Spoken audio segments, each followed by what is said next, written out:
आयशा एक लड़की है और वो जनाब उसने रोना धोना डाला हुआ है। जनाब जबर हुआ था, मर्जी से हुआ था, ये भी साबित करना पड़ेगा। और दूसरा, आजकल के दौर में सोशल मीडिया पर बहुत ज्यादा आम हो गया है कि लड़कियां फेम लेने के लिए या दौलत कमाने के लिए कोई ना कोई किसी शख्स पर इल्जाम लगाता ही है। अब ये जो FIR हुई है, FIR दोस्ती सलमान हैदर से थी और सलमान हैदर का जनाब बदकिस्मती होगी कि वो रजब भट्ट का कजन है और जनाब FIR में रजब भट्ट भी आ गया, मांडोकर भी आ गया, सारे आ गए। कह रही है कि 2 साल मेरा रिलेशन रहा और 2 साल से मैं इसके साथ फिजिकली भी रही हूँ। अफसोसनाक बात है कि लड़कियां पहले दोस्तियां रखती हैं, जिंदगी गुजारती हैं, 2-2 3 साल 5-5 साल भी 10-10 साल भी रिलेशन रहता है बगैर निकाह के, इकट्ठे रहते हैं, कमरों में रहते हैं। उसके बाद जनाब लड़का बात नहीं मानता तो FIR 376 हो जाती है, मेडिकल हो जाता है। यहाँ तक 376 की बात मैं आपको बताऊं, लड़कों को भी पैगाम दे रहा हूँ कि लड़की किसी अपने फ्रेंड से मिलके आएगी और किसी भी शख्स पर इल्जाम लगा देगी कि इसने FIR मेरे साथ की है, तो 376 में वो नॉमिनेट हो जाएगा, गिरफ्तार हो जाएगा। उसको साबित करने में वक्त लग जाएगा। यहाँ तक के लोगों के ग्रुप बने हुए हैं, ये लाहौर में, गुजरात में और मुख्तलिफ शहरों में ग्रुप हैं जो लड़कियां ट्रैप करती हैं। उनको जनाब लड़कों को बुलाती हैं, रूम में बुला के उनके जनाब कपड़े उतरवा के वहीं पे 376 का वकुआ बना के 15 पे कॉल चला के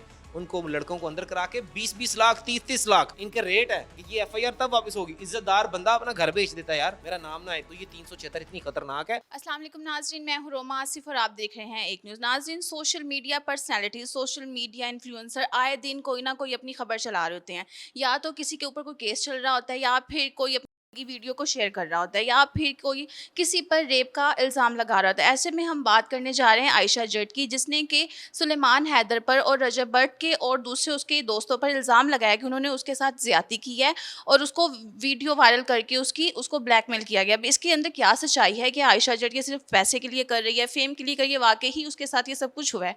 मेरे साथ फैसल जट मौजूद हैं जो कि सीनियर वकील हैं। आइए इनसे बात करते हैं, जानते हैं कि इस मामले में कितनी सी सच्चाई है और इसके बारे में इनकी क्या राय है। अस्सलाम वालेकुम। जी वालेकुम अस्सलाम। कैसे हैं आप? अल्हम्दुलिल्लाह ठीक ठाक। सर, सबसे पहले तो आप मुझे ये बताइए, ये जो आयशा जट ने मामला क्रिएट किया हुआ है आजकल, इसमें आपको कितनी सच्चाई नज़र आती है? देखिए, अभी तक तो जो ख़बरें हम तक आ रही हैं, जो सोशल मीडिया पर ख़बरें चल रही हैं, जो वीडियोस चल रही हैं, उसके ऊपर जनाब आयशा एक लड़की है और वो जनाब उसने रोना धोना डाला हुआ है कि जनाब मेरे साथ ये हो गया, मेरे साथ वो हो गया, मेरे साथ फ़लाँ हो गया। फिर उसकी एक FIR भी मंजर आम पर आती है कि मैं बात करने से पहले चाहूँगा कि नाजरीन ज़रा वो FIR भी मुलाहिज़ा करें, तो उसके बाद मैं इस FIR की बात करता हूँ आपसे। जी। FIR जो हुई है जनाब, ये थाना नवाब टाउन है, ज़िला लाहौर, और आयशा शराफत वल्द शराफत अली समनाबाद इसकी तरफ से FIR दर्ज हुई है।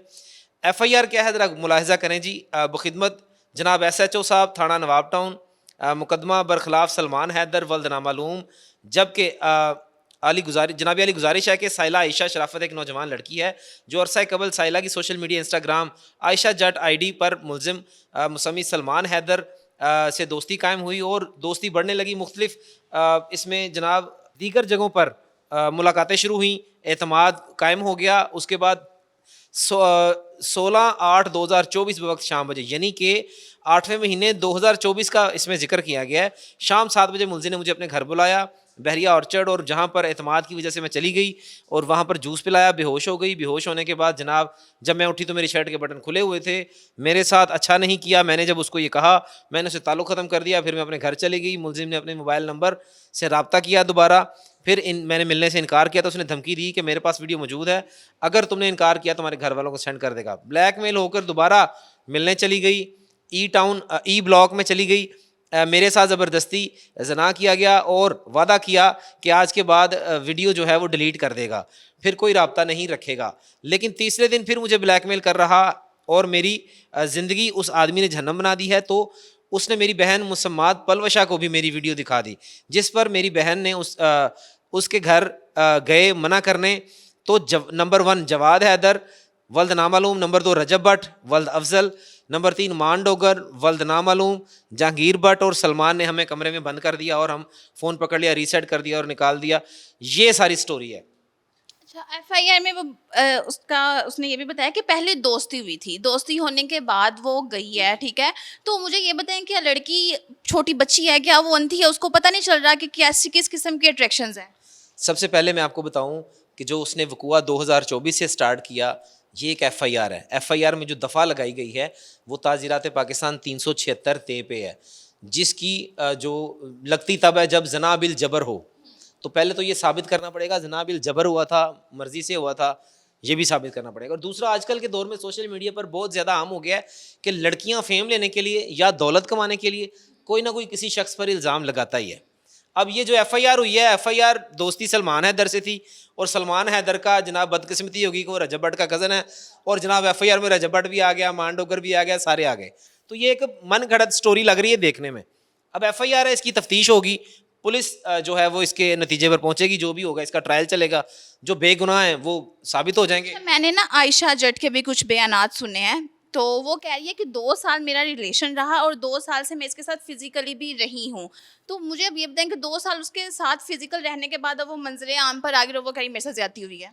मैं वही आपको बता रहा हूँ, ये 376 ना आजकल पाकिस्तान में ये इतना अफसोसनाक बात है, ये मुझे कहनी पड़ रही है कि लड़कियां पहले दोस्तियां रखती हैं, ज़िंदगी गुजारती हैं, 2-2 3 साल 5-5 साल भी 10-10 साल भी रिलेशन रहता है बगैर निकाह के, तो जनाब इकट्ठे रहते हैं, कमरों में रहते हैं, उसके बाद जनाब लड़का बात नहीं मानता तो FIR 376 हो जाती है, मेडिकल हो जाता है। यहाँ तक 376 की बात मैं आपको बताऊँ, नाजरीन जो सुन रहे हैं उन लड़कों को भी पैगाम दे रहा हूँ कि लड़की किसी अपने फ्रेंड से मिलके हम बिस्तरी करके आएगी और किसी भी शख्स पर इल्ज़ाम लगा देगी कि इसने FIR मेरे साथ की है, तो 376 में वो नॉमिनेट हो जाएगा, गिरफ्तार हो जाएगा।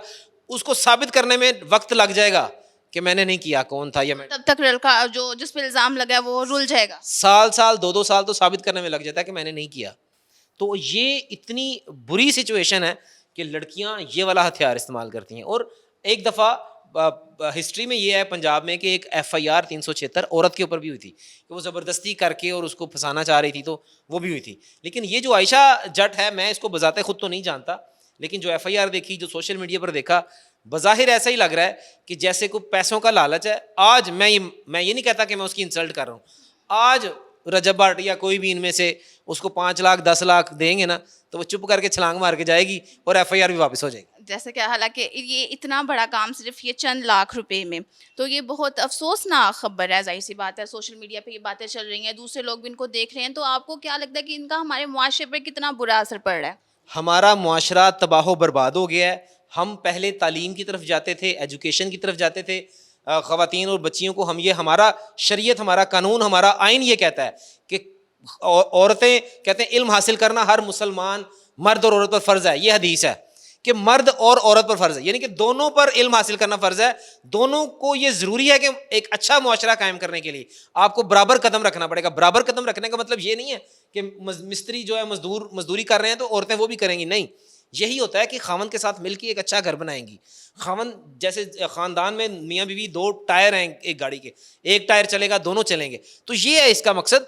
बहुत सारी ख़वातीन हैं जो लॉयर्स बन रही हैं, जो डॉक्टर्स बन रही हैं, जो इंजीनियर्स हैं, जो पाकिस्तान आर्मी में हैं, पुलिस डिपार्टमेंट में हैं, तो मैं उन सबको सलाम पेश करता हूँ।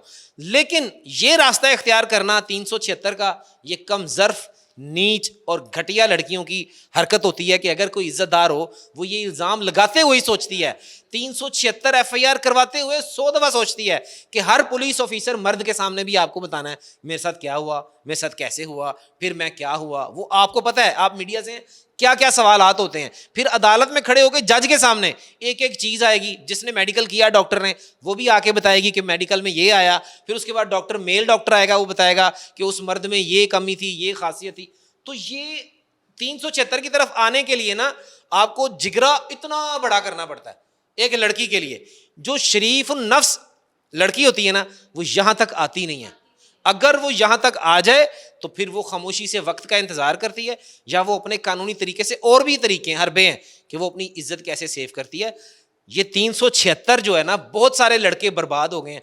यहाँ तक कि लोगों के ग्रुप बने हुए हैं। ये लाहौर में, गुजरात में और मुख्तलिफ शहरों में ग्रुप हैं जो लड़कियां ट्रैप करती हैं। उनको जनाब लड़कों को बुलाती हैं, रूम में बुला के उनके जनाब कपड़े उतरवा के वहीं पे 376 का वकुआ बना के 15 पे कॉल चला के उनको, लड़कों को अंदर करा के 20-20 लाख 30-30 लाख इनके रेट है कि ये FIR तब वापस होगी। इज्जतदार बंदा अपना घर बेच देता है, यार मेरा नाम ना है, तो ये 376 इतनी खतरनाक है। ऐसी लड़कियों को काबू भी करना चाहिए। हाँ, अगर ज्यादती हुई है तो इंसाफ होना चाहिए, उसके साथ हम खड़े होंगे।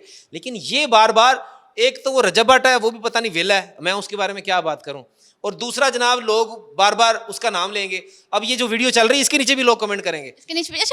अच्छा मुझे आप अपनी राय दें। आपको लगता है कि इसमें वाकई ही रजब भट्ट का कसूर है, सिर्फ रजब भट्ट का नाम बदनाम किया जा रहा है? ये सिर्फ एक्चुअली सलमान हैदर का मैटर था, मैंने पहले ही आपको बताया, बदकिस्मती से वो उसका कज़न है। तो एफआईआर करवाने वालों को भी मैं सैल्यूट पेश करता हूँ, 21 तोपों की सलामी देता हूँ कि जिन्होंने रजब भट्ट को भी डाला, मान डोगर को भी डाला, ये सारे लोग उधर खड़े हुए थे दरवाजे के बाहर। मैं हैरान हूँ कि ये एफआईआर करने वाले ने क्या एफआईआर की है। तो ये एक मैं भोंडा मजाक लग रहा है, ये बज़ाहिर तो इसकी कोई बड़ी बात नहीं है, ये एफआईआर हो जाएगी। अभी आज की खबर है कि रजब भट्ट हाई कोर्ट में पेश हुआ था और उसकी ज़मानत हो गई है इस एफआईआर में। अच्छा, चलें आखिर पे मुझे आप ये बताइए कि जो लड़कियां ये कदम उठाती हैं या ना उनको अपनी इज़्ज़त का ख्याल होता है, ना अपने माँ बाप की इज़्ज़त का ख्याल रखती हैं, आप ऐसी लड़कियों को क्या पैगाम देना चाहेंगे? मैं ऐसी लड़कियों को क्या पैगाम दूं? लोग मेरे खिलाफ पंजाब बार काउंसिल में कई एप्लीकेशंस आई हैं, तो आज तक कोई सबूत भी नहीं, प्रूफ भी नहीं हुआ। ये जो ख़वातीन लड़कियां हैं जिन लोगों के हाथों इस्तेमाल होती हैं और जो लोग इनको इस्तेमाल करते हैं, ये अल्लाह की नज़र में भी गंदे हैं, मुआशरे की नज़र में भी गंदे हैं, ये कभी अच्छे नहीं हो सकते, ये कभी इंसानियत की जो है ना तजलील करते हुए आगे जाएंगे और इनका दुनिया में भी जहन्नम है और आखिरत में भी जहन्नम है। दूसरा, इन लड़कियों को मेरा ये पैगाम है कि आप अपना मुंह कैसे दिखाती हैं अपनी फैमिली को, कैसे अपने बहन भाइयों के सामने जाती हैं, कैसे आप लोग फेस कर लेते हैं और कैसे धड़ल्ले से चैनल्स पे बैठ के आप बातें करती हैं कि जी मेरे साथ 376 होगी। खुदा का नाम है, आप लोगों के आगे हाथ जुड़े हैं, लोगों की बच्चियां सोशल मीडिया पर हैं, माएँ बहनें सोशल मीडिया पर हैं, अच्छा कंटेंट बनाएं, अच्छी बात करें, कोई दीन की बात करें, कोई तरक्की की बात करें, कोई पाकिस्तान में हम लोग ऊपर कैसे जाएंगे ऐसी बात करें, तो कोई चक्कर ही नहीं है। ब्यूटिशियन है, आप देखें कई ऐसी लड़कियां जो ब्यूटी पार्लर का बताती हैं, सिलाई कढ़ाई बताती हैं, किचन का खाने पकाने का बताती हैं, फैशन डिज़ाइनिंग का बताती हैं। इतने हमारे पास वो तरीके हैं कि हम कामयाबी की तरफ जा सकते हैं। लेकिन ये 376 वालियों से मैं हाथ जोड़ के कह रहा हूँ, भाई अपनी ज़िंदगी बनाओ, अल्लाह की नज़र में भी अच्छे रहो, खुददार बनो, तो ये काम छोड़ दें, झूठी एफआईआर कराने छोड़ दें, कुछ भी नहीं मिलेगा। अच्छा, एक आखिरी बात, अभी रिसेंटली जो वाकया पेश आया था सना यूसुफ वाला, उस बच्ची के बारे में आप क्या कहना चाहेंगे? हालांकि वो तो बहुत अपना लाइफस्टाइल को बता रही थी, उसको इम्प्रूव करी थी कैसे हम एक अच्छा लाइफस्टाइल जी सकते हैं, तो वो भी तो कत्ल हो गई है, उसके बारे में आप क्या कहेंगे? सना यूसुफ कहते हैं ना कि जब तक कोई बच्चा बालिग होता है ना, उसको गाड़ी का लाइसेंस भी 18 साल की उम्र में बनता है। हम कहीं भी जाते हैं तो 18 वोट भी हम डालते हैं तो 18 साल एज होती है, तो बालिग होते हैं फिर, यानी कि हम समझते हैं कि 18 साल एक एज मुतय्यन कर दी गई। उस बेचारी की 17 साल एज थी, 1 साल कम थी इससे, और वो सोशल मीडिया पर बड़ी अच्छी वीडियोस बना रही थी। मैंने तो जब उसका मर्डर हुआ उसके बाद उसकी वीडियोस देखी तो मुझे बड़ा दुख हुआ, अफसोस हुआ कि एक बच्ची वीडियो बना रही थी, ना तो वो फहाशी फैला रही थी, ना ही उसने कोई गंद फैलाया हुआ था, और ना ही उसकी कोई लीक वीडियो सामने थी। तो मैं ये समझता हूँ कि वो दुनिया से चली गई है। इतना गंदा इंप्रेशन है मुआशरे में। जैसे ये लड़कियां 376 वाली हैं, उसी तरह ऐसे लड़के भी हैं कि जिनके दिमाग में गंद भरा हुआ है, जो जनाब गंद है उसको आपको इनकार कर रही है। एक लड़की से बात हुई, उसने कहा जी मैंने नहीं करनी दोस्ती, तो दफा हो जाओ, निकल जाओ कहीं पे और कहीं जाओ। जनाब घर के अंदर फलांग के आ गया, बंदूक लेके आ गया, घुस कर उसको कत्ल कर दिया। तो ये मैं समझता हूँ इसको सजा होनी चाहिए।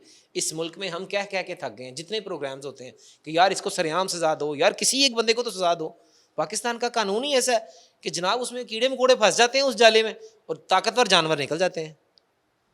जी नाज़रीन, जैसा कि आपने इनकी बात सुनी है, जो आयशा जट वाला मामला है वो सरासर साफ नज़र आ रहा है कि सिर्फ वो पैसे और फेम के लिए किया जा रहा है। लेकिन अब इसकी तफ्तीश होगी तो पता चलेगा कि इस केस को कहाँ तक पहुँचाया जाता है और सज़ा मिलती है या इनके दरमियान में सुलह हो जाती है। तो अगली वीडियो तक के लिए मुझे दे इजाज़त, फिर मुलाकात होगी। अल्लाह हाफिज़।